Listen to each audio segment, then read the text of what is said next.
Welcome back, fellow astrology enthusiasts, to another episode of Witchy Ways for Modern Days. I'm your host, Brittany, and today's episode moves on to the next sign. We just finished traveling through Sagittarius, which is the sign of the seeker. It's the sign meant to help expand us. It is there to open our mind, our belief system, our world. It's a sign that reminds us there's always more to understand, to explore, to learn. But eventually, as you go through the zodiac wheel, after all of that Sagittarius expansion, we have to return back to Earth. And that leads us to Capricorn. Now, Capricorn is cardinal Earth, which means it is a leader. It is for initiating structure. It is a sign of creating foundations, building things that last. Whereas Sagittarius tends to dream, Capricorn does. Where Sagittarius explores possibility, Capricorn defines the actual reality around that possibility. It's a very curious sign. I have a lot of Capricorn. So Capricorn is ruled by Saturn, which is the planet of discipline, boundaries, responsibility. I mean, it's literally a time planet. So Saturn's not interested in shortcuts of any kind. It's not interested in quick fixes or quick wins. It's interested in what is enduring. And it's kind of the essence of a Capricorn in general. It's longevity, mastery, legacy, whatever sticks. In mythology, Capricorn is associated with the sea goat, a creature that exists both in water and on land. It climbs from the depths of the ocean to the highest peaks. And that alone should tell you everything you need to know about this energy. Capricorn is one that understands both the emotional depths in which you travel through and the tangible world we still have to navigate.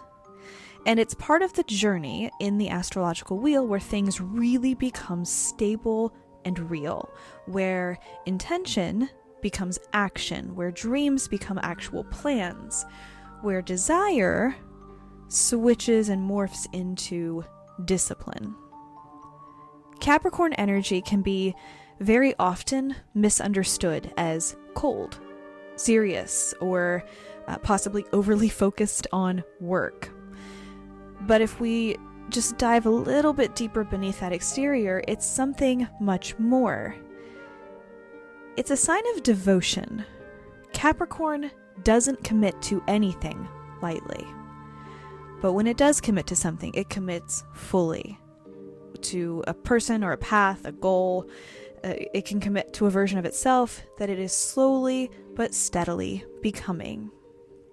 Now, I want to move Capricorn through the planets and discuss how it can manifest. So please have your birth chart out already.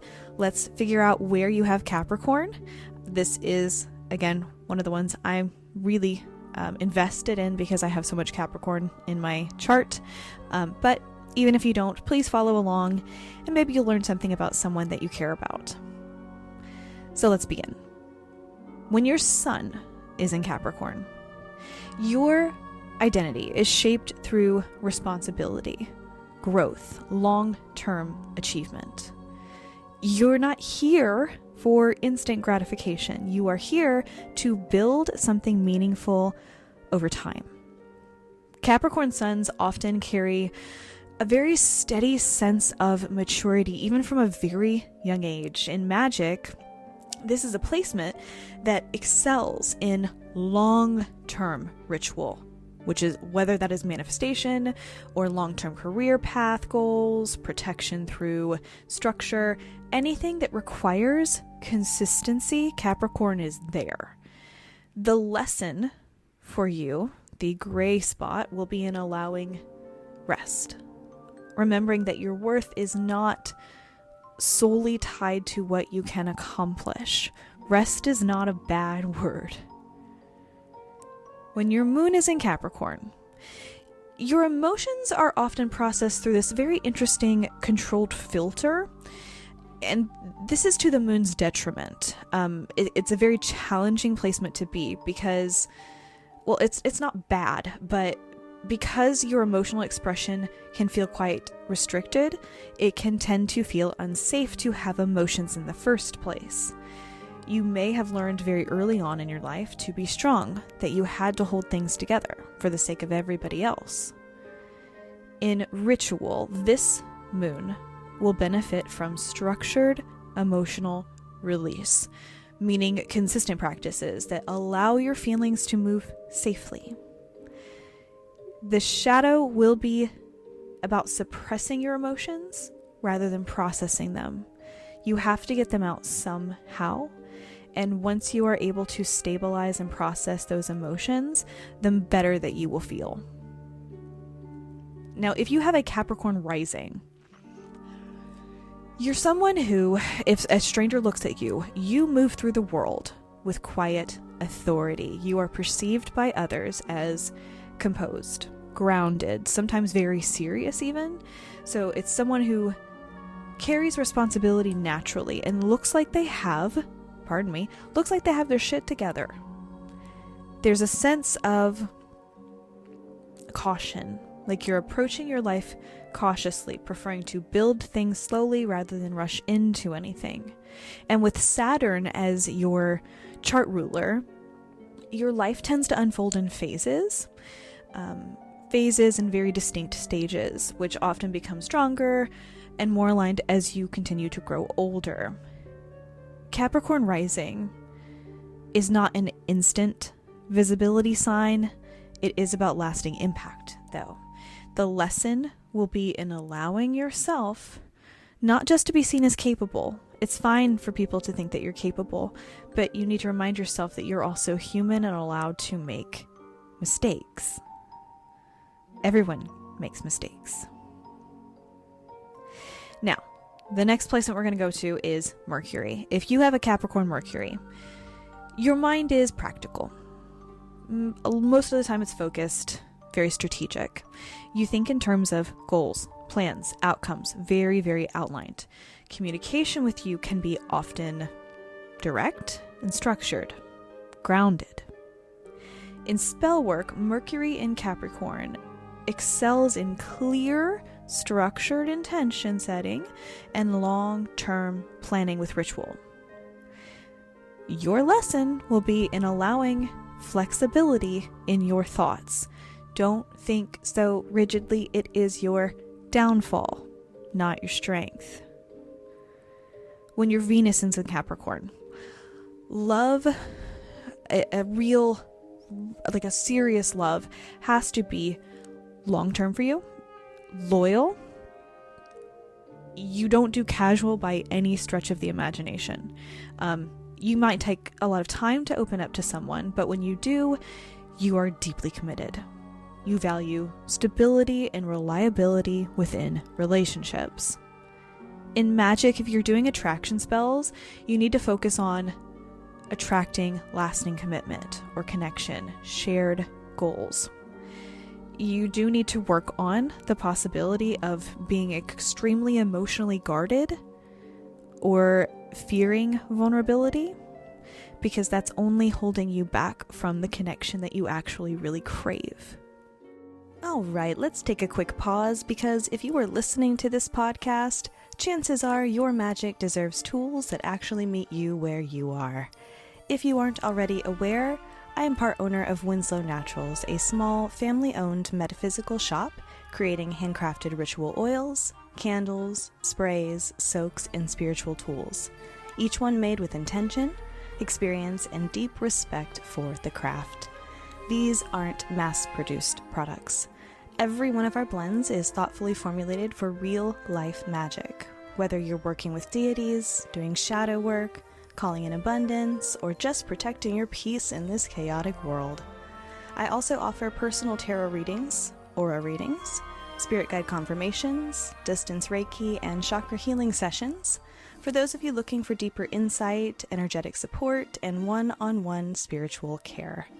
If you're ready to elevate your practice with tools, readings, and healing work from people who truly understand the craft, Visit Winslow Naturals at winslownaturals.com or find us on TikTok, where we go live every Tuesday, Wednesday, and Thursday. And if it's your first time ordering, you can use code Witchy Ways to get 10% off your first website order. Because your magic deserves to be supported intentionally, ethically, and powerfully. If your Mars is in Capricorn, this is such a powerful placement. It functions very, very powerfully. So action for you is going to be disciplined. It's going to be very persistent.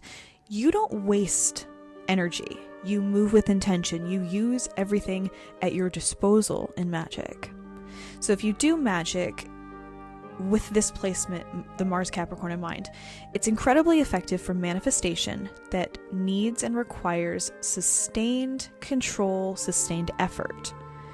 The lesson will be in allowing spontaneity when you need it. It's good to have goals, it's good to have a plan, but sometimes things that pop up, like little things that kind of tweak the plan a little, that's not a bad thing. Right? Don't think so rigidly that you push away things that might make your plan even better.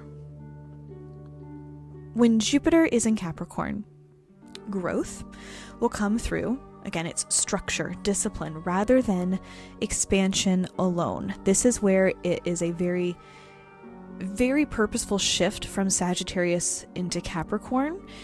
You have to have the structure. The expansion, the freedom and awakening from Sagittarius is not it for you. So you might find that success for you has to come through hard work and persistence. It's not something that just gets laid in your lap, unfortunately. So if you do prosperity magic here, you will benefit from realistic goals, long-term planning. If your Saturn is in Capricorn, this is where it's in its home sign. This placement carries strong themes of authority, mastery, responsibility. You are here to build something significant, but you need to remember it will require your time and your effort. Magic in this placement is most powerful when you root it in consistency and commitment. You have to be very diligent with your magic here, otherwise it's not going to land how you want it to. When your Uranus is in Capricorn, you might have a drive to disrupt traditional structures, rebuild them in new ways. So maybe like traditional partnerships of relationships, love or just friendships or family. The traditional family structure generally is not going to be the most natural for you. You might challenge authority a lot. You redefine what success means. Challenge religious authority quite a bit, particularly when you're young. So if you're doing ritual in this placement, it's probably going to thrive when you blend structure with innovation. Keep traditional values, ritual, and add your own twist on it. Don't just discard everything anybody else has ever made. Okay, we don't have to reinvent the wheel for anything. That's what wheels are already here for. If your Neptune is in Capricorn, there can be this very interesting tension between your dreams and your reality. So you might struggle at times to balance vision with practicality. They don't align. The lesson is going to be in grounding your dreams into a tangible form. Your magic will be quite powerful when your imagination is paired with action. What this basically means, because that's kind of sounds like a whole lot of mumbo jumbo. I just heard myself speak. You might feel like your dreams are too big to ever come true. And that's not the case. You just have to scale them back enough to where there is grounded reality in them. Okay? You can dream of being a millionaire. Cool. Awesome. Realistically, you could do quite well. I don't know about millionaire status, but just readjust your expectations from dream to reality and you'll do quite well for yourself. You just have to adjust what you expect and demand. That's it. When Pluto is in Capricorn, transformation will occur through power structure, authority, systems. It's a generational placement, but it is deeply impactful. It breaks down whatever is no longer sustainable in your life, and it rebuilds it into something a lot stronger. Shadow work here involves examining control and power dynamics. Now, we're going to get into the karmic axis. So if your north node is in Capricorn, your soul is actively learning responsibility. That's what it's here for. It's here to learn discipline, self-authority. You might come from early life patterns of emotional dependence on someone or avoidance of structure. Your growth is asking you to step into your power and build your own foundation, whatever feels most grounded and comfortable for you. If your south node is Capricorn, you may already feel like very, very comfortable with control, responsibility. It's like second nature. But if we lean into growth, your growth will ask you to soften, to try to connect more emotionally with people, to allow vulnerability. It's a great thing to be serious and responsible. It's not a great thing to always be in that energy. You have to soften a little for your own sake. And now we're going to get into Lilith. Now, when your Lilith is in Capricorn, you most likely have deep wounds that center around control or authority. You might have wounds tied to achievement. You may have experienced pressure to perform, to succeed, to be perfect in some sort of structured way. A Lilith placement here is one that refuses to be defined by any external standards of success. So this is a placement that reclaims personal authority, bodily autonomy, success on your own terms. The magic that you do here is powerful for breaking societal expectations, building a life that is aligned with your truth, that feels like you. Capricorn energy is something that we all need in some aspect. It teaches us something very essential, that our magic is not only about intention behind it, it's about the follow-through. It's about showing up again and again, even when your motivation to do a ritual fades, even when it doesn't seem to be working the way you want it to. It's about building something that exists beyond a single moment in time. Because magic and manifestation is not just about calling something in, it's about becoming a person who can sustain energy. Next time in the astrology series, we're going to shift the wheel again. We're going to go from structure to innovation. So next episode, we're going to step into Aquarius, the visionary, the rebel. I hope to see you there next time, friends. Thank you so much for listening to me babble. I appreciate you more than you know. And if you're not a part of our Patreon, please consider joining. Every other episode is an exclusive episode on Patreon. So if you're just listening on Spotify, Apple Podcasts, wherever you listen to your podcasts, and you're not a part of the Patreon, you're missing half of our content. So I hope to see you there if you'd like. Otherwise, stay safe, happy, and healthy. Blessed be. Blessed rest of your day. Take care.